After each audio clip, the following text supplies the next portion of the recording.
years, but never read in front of people. I wasn't going to give an introduction, but I sort of feel like I need to. This was a challenge to me to write this for a Halloween contest. That's all I'm going to say. Goodbye. Silence. Just silence. Adam's first recognition of himself. He was in silence. He strained his ears to hear anything. Nothing. He slowly opened his eyes. They were dry and resisted as if he'd been asleep for a long time. He finally convinced them to open, and they were dry.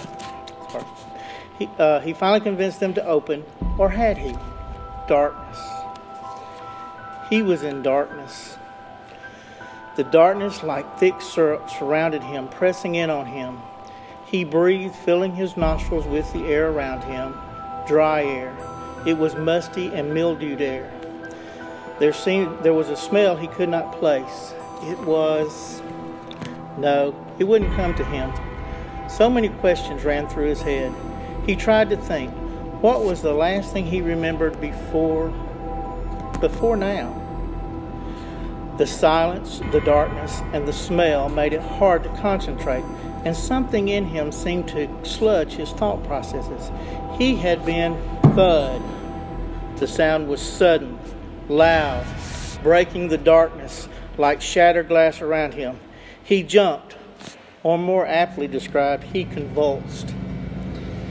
Then the sound of something he couldn't quite place, almost like mice scampering across a tin roof. But it wasn't that exactly either. Too many questions. Where had he been? He pressed his mind to remember. He had been... No, it wouldn't come to him. He opened his mouth, feeling his dry lips crack, and inhaled, then exhaled. The warm, foul air of his breath dried his eyes as his lungs emptied with a mild ache in his chest. Something was just above his face. He had to think, what would be just above his face? Where had he been before? He was sure if he could piece that together, he would know where he thud. The sound was as loud as before, but it had been lower, and it was followed once more by the scampering sound. He had not convulsed as bad this time, but only slightly. He tried to move his right arm, but it seemed as if he were trying to communicate with it with two tin cans and a string, and the string was not tight. He tried to move his left hand, and it had the same results. He felt fear surge in him, and he opened his mouth to scream, but only choked out a faint squeal as if he had a terrible case of laryngitis. He told his legs to move, but they would not cooperate either. He was paralyzed, helpless, laying there in the darkness, the smell of decay and the silence only broken by the thud. He stole another deep breath and tried to calm himself. He looked around, rolling his eyes up and down and left and right. Still no source of light could be found. The last of the scampering noise from the last thud stopped and silence returned. He tried to turn his head to the left and to the right, but was only able to move a little. His mind returned to the question, where had he been before he was here? What was the last thing he remembered? An image flashed in his mind.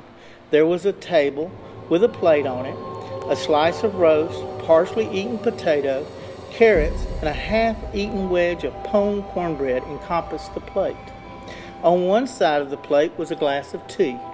On the other was a saucer. Icing and crumbs outlined the remains of a large piece of chocolate cake. Above the plate was a newspaper, the Dothan Eagle. The headlines embossed across the front. Something like, "Women Group to Kill." He couldn't remember the rest of the caption. Beside the paper lay the mail for the day. An envelope addressed to his wife laid on top with 3 large letters in the corner. They were cascading down from the return address corner, each one slightly overlapping the other. BWS. The tail of the S formed a circle around the letters, and tiny lines formed a web behind them, giving the impression that the letters were ensnared in a web. He held the image only for a second. Then it seemed to melt away like ice on hot coals. He tried to remember, and another image flashed in his mind. A woman, tall and slender. She was wearing a black skirt with large pockets on the sides and a white blouse. Silk, he thought. The blouse was tucked into his skirt and held together with a black, shiny belt. Her hands were pale, almost chalky, and she had a gold watch that matched the thud. The image was ripped from her. Caught off guard, he shuddered. He blinked, and the unfathomable darkness did not move. Or did it? It seemed to churn slightly, as if someone slowly stirred it to thicken like broth in a cauldron. For a second, it seemed to suck the breath out of him. He slowly calmed himself. Panic would not help. He tried to move again. His right hand moved to the right only inches before it met a solid, flat, cushioned surface. His left hand moved only inches to the left, meeting the same kind of surface. He attempted to swallow hard, only to regret it as the pain of his parched throat rebuked him. He would not let himself complete the thought that had formed in his mind. No, he would try to remember. That was the solution. If he could remember, he could figure out where he was. It couldn't. He wouldn't let himself imagine it could be thud. His mind stopped. His breathing ceased. His heart constricted. For a moment, a millisecond that seemed an eternity, the scampering stopped. He took a deep breath. His heart released to only beat rapidly as if to make up for lost time. He tried to remember the article in the Dothan Eagle. That was important. He reached for the pieces scattered in his mind. A clandestine sorority, October the 31st, a drug.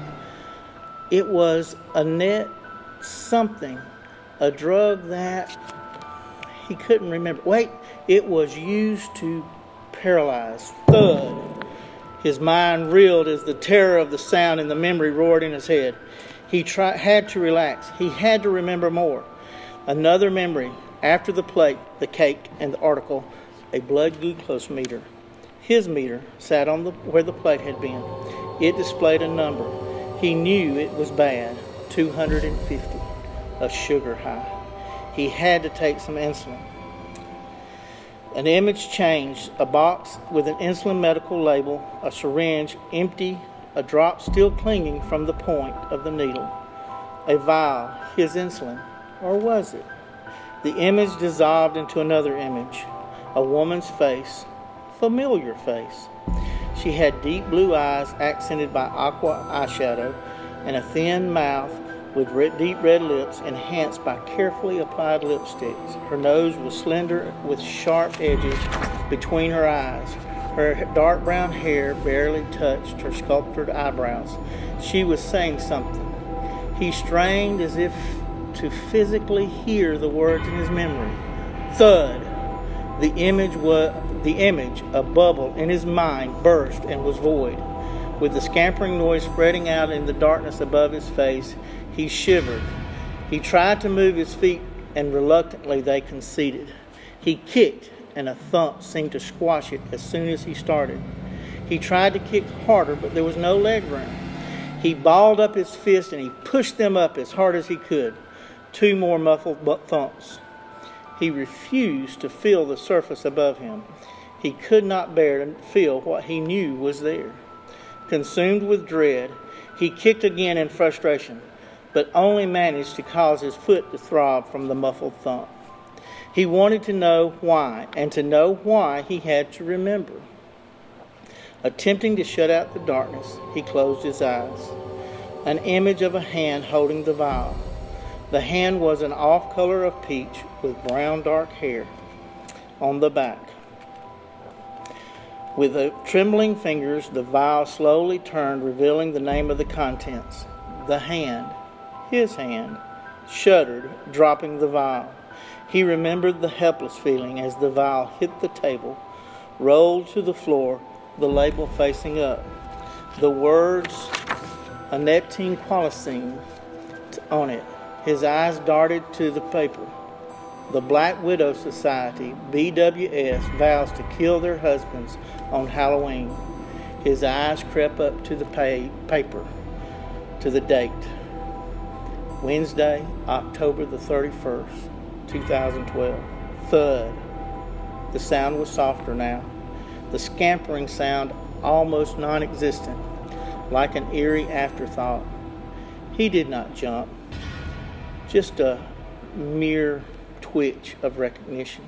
He needed no more memories. He knew what had happened.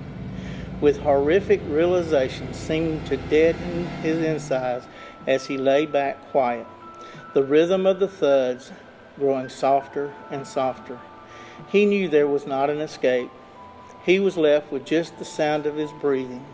In, out, in, out, thud, in, out, in, out, thud.